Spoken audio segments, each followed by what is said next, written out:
প্রধানমন্ত্রীর উজ্জ্বলা গ্যাস যারা নিয়েছো, আপনারা গ্যাস ভরতে গেলে আপনাদের কিন্তু 300 টাকা করে সাবসিডি দেওয়া হয়। অর্থাৎ আপনারা যদি 1000 টাকা দিয়ে গ্যাস ভরেন, আপনাদের কিন্তু 300 টাকা আপনাদের ব্যাঙ্ক অ্যাকাউন্টে দিয়ে দেওয়া হয়। তো সেই ব্যাঙ্ক অ্যাকাউন্টে এসেছে কি না আপনারা কিন্তু কিভাবে চেক করবেন, সেই প্রসেস আজকের কিন্তু আমি এই ভিডিওতে দেখাবো। তো আপনারা গুগলে গিয়ে সার্চ করবেন এলপিজি সার্ভিস বলে, এবং ফার্স্ট যে ওয়েবসাইটটি আসবে সেই ওয়েবসাইটে ক্লিক করে এই রকম একটি ফ্রন্ট পেজ দেখতে পাবেন। তারপরে এখানে দেখতে পাচ্ছ যে উপরের দিকে কিছু দেখাচ্ছে, এখানে বুক রেজিস্টার এরকম বলে অপশানগুলো দেখাচ্ছে। এখানে দেখতে পাবেন যে গিভ ফিডব্যাক বলে একটি অপশান আছে, এই অপশানটিতে ক্লিক করবেন।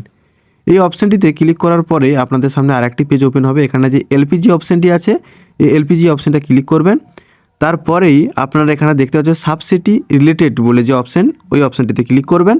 তারপরে নিচের দিকে দেখতে পাচ্ছ সাবসিডি নট রিসিভড বলে যে অপশানটি আছে, সেই নট রিসিভড অপশানটিতে ক্লিক করবেন। তারপরে এখানে আপনারা মোবাইল নাম্বার কিংবা এলপিজি আইডি বসিয়ে দেবেন। কোন মোবাইল নাম্বারটা দেবেন না, এখানে আপনারা যে গ্যাস ভরতে যান সেই সময় যে মোবাইল নাম্বারটা দিয়ে বুকিং করেন ওই মোবাইল নাম্বারটা এখানে বসাবেন। চলো আমি এখানে বসিয়ে নিচ্ছি। বসানোর পর এখানে সাবমিট অপশানটিতে ক্লিক করবেন।